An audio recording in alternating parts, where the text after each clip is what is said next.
Welcome, bienvenue, and welcome back to the modding of Isaac with Lyte. And today, we're going to work with that pesky old tier stat. Because, well, it works now. Well, at least it works like its other stat friends. And we're going to cover at least one, possibly more, of the new callbacks that are now available to us that make your life a little bit easier. But first, let's head on in, see how it's going to work, and cover a couple of little caveats. So we're going to start with Eve just because we don't use her very much. And we start off with the saline drips. That's a blast from the past, isn't it? So when we pick these up, we're going to have things that happen to our tier stat. But first, I'm going to demonstrate a couple of things about how the tier stat tends to work. So if we go in here and give item C1, Sad Onion, kicks us down from 10 to 7 on our maximum fire delay. So that's how long we have to wait until we can fire another tier. Pew, pew, pew. Now if we give ourselves another one, it decreases even more, but it only decreased to 5. Because 5 is the normal cap for your fire delay. If we give ourselves another one, it's not going to do anything. We're stuck there. So let's take that one away. So we're now at the tier cap. Well, the thing about the tier cap is it's not exactly a hard and fast rule. You can break it with a lot of things. For example, if we give item Pisces, spell it right, Pisces. Oh, I didn't want to give it to us. Sometimes you just have to use the number. C309 Pisces. Now, we've kicked it down to 4. It's lovely. Now, we're even faster than our previous tier cap allowed. And there are quite a lot of items that do this sort of tomfoolery. So let's get rid of some of those items.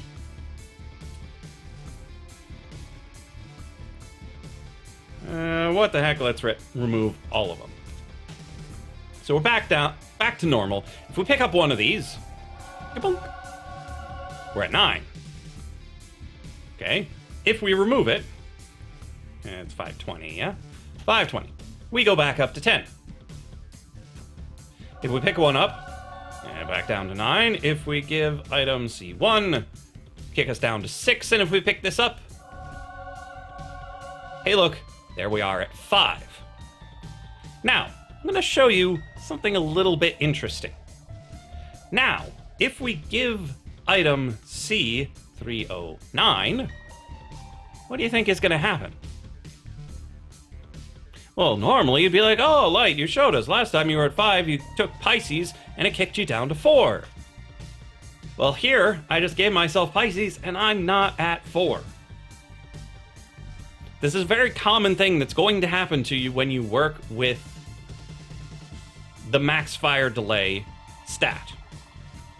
Things will happen that seem a little counterintuitive. Because I showed you that if you're at the cap and you pick up Pisces, it breaks the cap and it pushes you further down. But you don't have access to a variable that tells you what the cap is supposed to be based on the items that you've got. If you want that to happen, you have to program it yourself.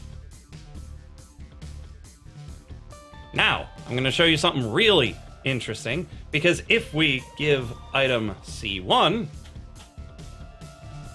it does go below the cap. And that will all make perfect sense after I show you the code and explain to you how exactly the cache is evaluated. So let's head over to the code, see how it all works. But the first and most important thing is in your items.xml file, where you actually define the item itself. The fire delay cache now works. It does what it's supposed to, so now instead of putting it in the damage cache, you put it in fire delay, and it's great. Everything else is as per usual: name, description, GFX, version 1, GFX items. We're good to go.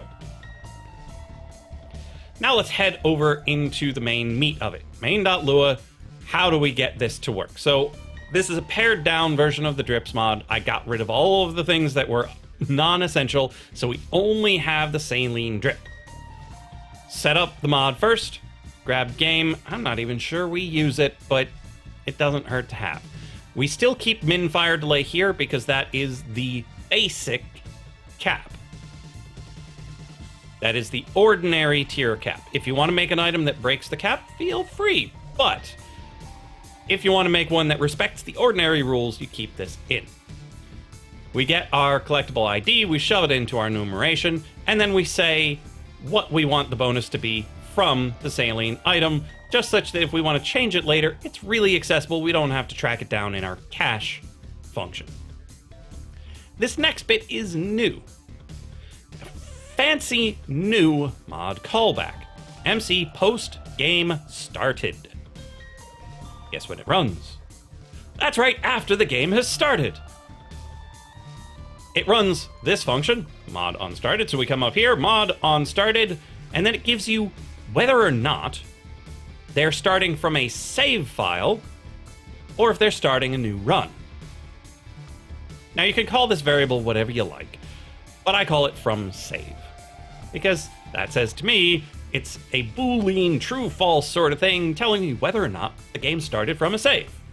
And if we did not start from save, then we're going to spawn our saline drips. If you didn't have this if here, it would respawn them every time they restarted the run. So if you have things that you want to be in the first room, then this is what you do. If not from save, do the thing. This for loop might be a little foreign to you. I don't use for loops a whole lot when they're not for underscore comma entity in pairs, blah, blah, blah, blah. This one for I goes from -1 to 1. So we get the numbers -1, 0, and then 1. What we do, spawn our pickup collectible saline at 320 plus I times 50. So it starts at 270, then puts it at 320, and then puts it at 370. Gorgeous. So that just spawns those things when the run starts. Now, if we head over into the documentation, we can see the other new fancy callbacks. Not only do we have game started, we also have game end. So when they finish the run, whether it's a challenge or not, you can see that and maybe trigger some sort of animation, trigger the unlocking of something fancy, all sorts of options. Pre-game exit. So they're like, ooh, gotta get out of here. It lets you save their progress in whatever fashion you want, whether you don't, like if you don't want to save their number of pickups every time they get a new pickup, you can save it only when the game exits so you don't put undue wear and tear on their hard drive. Then, post new level. You get to a new stage, hey look, it runs. Post new room, great. Neither of these give you the player, so whether or not you want to use these or your old code, could go either way. It's mostly preference, but people asked for this, so they gave it to us. So you might as well use it. And then MC Get Card, I'm going to have to do an episode on because this is really fun, and it lets you not have the bait and switch code yourself. You use theirs. It's really nice. It lets you hook into a lot of things you wouldn't necessarily have otherwise, and gives you RNG, so you can seed it properly. Great. Level generator, not here yet. Doesn't do anything. So those are the shiny new callbacks. Let's get back to the tiers. So now this is all we need for setting ourselves a new tier or fire delay. You always change the stats in an evaluate cache callback. Always. And you can call the function whatever you like. I call it mod on cache because that makes sense to me, but you can call it anything.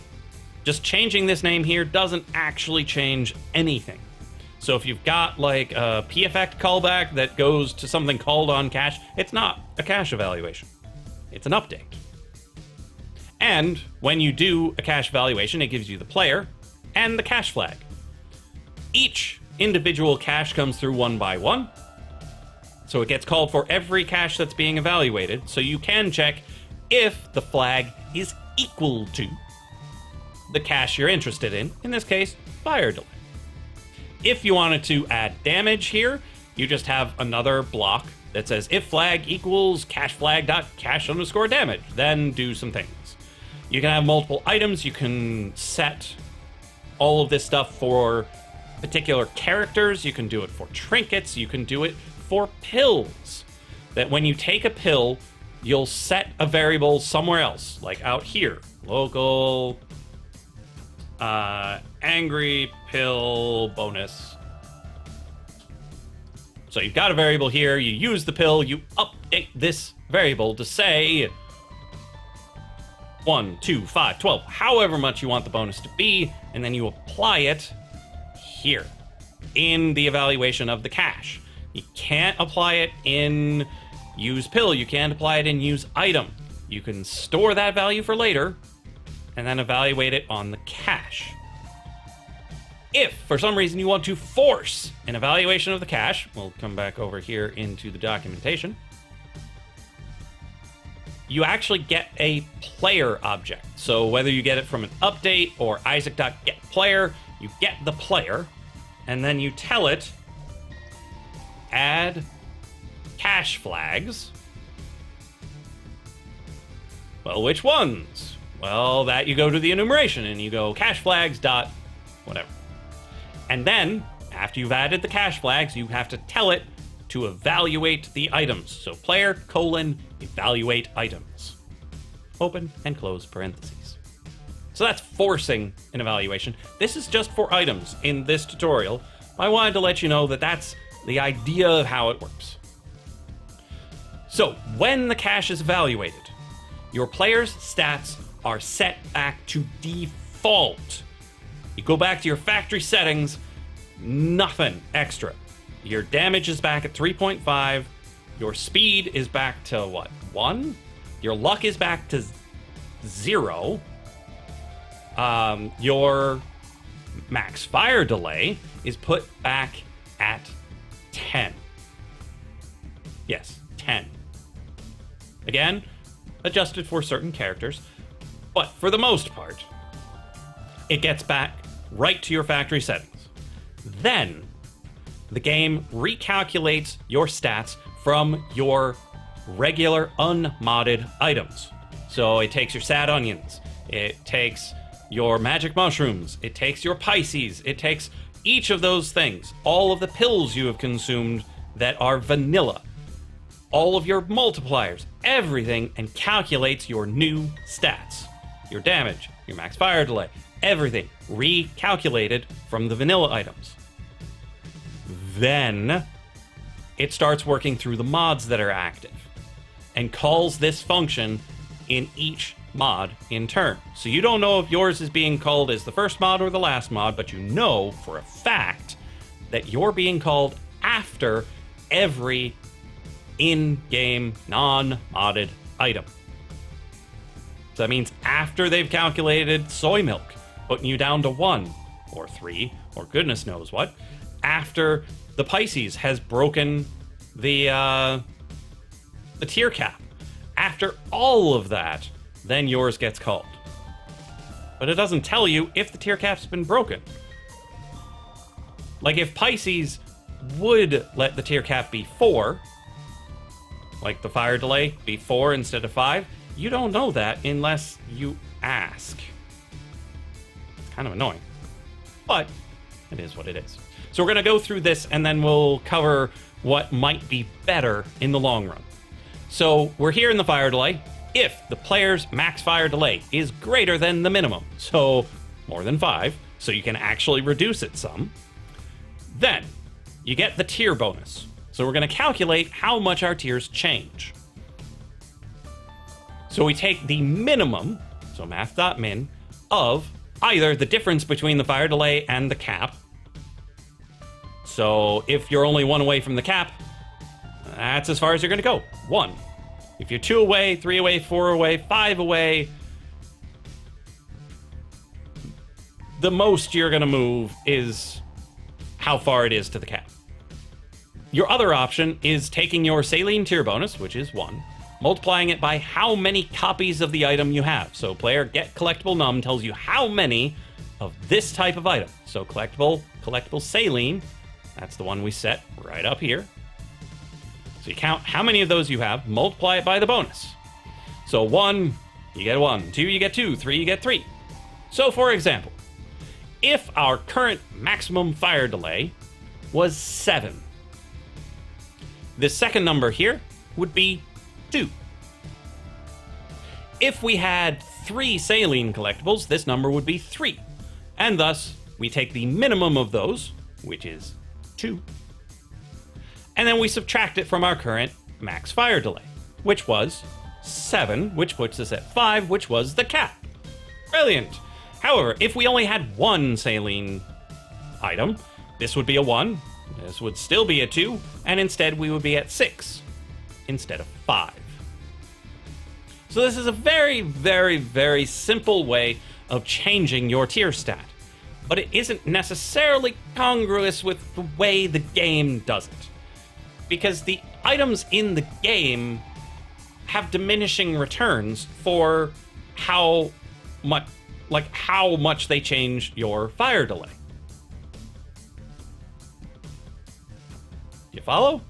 You don't always get the same tier delay reduction from the same item. Let's head back over into Isaac and I can show you what I mean. So let's remove 309. Let's remove C1 again, and remove C520 however many times I have it. Okay? Now what we're going to give ourselves is, let's say, Ipecac. Right, we should probably say give item Ipecac. So now we have Ipecac. It exploded our fire delay up to 30. Because it doubles your current tier delay, and then adds 10, I think. Now, we can bring this back down. Now, do you remember the first time we got Sad Onion? It took us from 10 to 7. If we give it now, instead of getting a change of 3, we get a change of 5. Because we've got a larger delay to get rid of. And if we give it again, we lose 4. And then if we give it again, we lose 1. And again, we lose nothing. And so you see it went 5, 4, 1, and then it stopped being helpful. Well, if we give item soy milk, it kicks it all the way down to 3. So there are a lot of things that go into making the game act the way the game acts, and there is a little bit of math that you can look into for seeing how it works, and seeing how dedicated you want to be to following along with the way the game works. And so if we go back into the browser, here on the Binding of Isaac Rebirth Gamepedia.com/tiers page, we've got a page that's all about the tiers, well, stats in general, but the tiers stat. And right here, we have a mathematical type thing for how to calculate your tier delay from your tiers stat. And so, the tier delay is the floor, so round down, of 16 minus 6 times the square root of your tier stat times 1.3 plus 1. Big old convoluted and weird, but what you can see is this square root here makes it non-linear. So having a second Sad Onion isn't necessarily as good as having twice the first one. My saline drip code is completely linear. Each one you get cuts your delay by 1. This gives you a nice curve to it. And also, it lets you work with rather small numbers, because if you look down here, all you need is 1.4 tiers up to go from 10 to 5.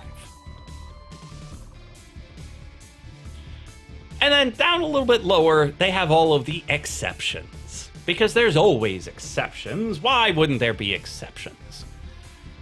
Well, here are the things that ignore that and do their own thing. So you take this tiers, you do all the math, you get a tier delay, and then you screw it all up. Each one of these items breaks that formula that you do that calculation and then subtract 2, or do that calculation and multiply by 3. Each one of these things changes the way the formula works, which makes it very difficult to reverse engineer. You can do it. You can go through and do all of this math, put in all of these if statements, and calculate their actual tier stat. And then add in your tiers, and then run it back through to get their actual tier delay. I do plan on writing that someday, but that day is not today. So if you want to do it, feel free. All of the math is here. You can use this and use all of these exceptions to take the number you were given at the beginning of your callback, figure out their tier stat, add your tiers to it, reapply all of their exceptions, and then apply your own exceptions and get a final max fire delay out of that. But that's if you're feeling ambitious or you're willing to wait for me to do that work for you. Until then, if you're okay with a linear progression of max fire delay, you can use this nice simple code to do it. And please, please, always set your stats in the evaluate cache callback. If you try to do it anywhere else, it'll give you nothing but heartache. And feel free to use all the fun new mod callbacks. I'll try to cover them one by one as we go when they are appropriate. For example, new room can be used to counteract the effects of, say, the I'm always angry pill instead of using the other code. But that's all I've got for this episode. I will see you in the next episode of the Modding of Isaac with Lyte.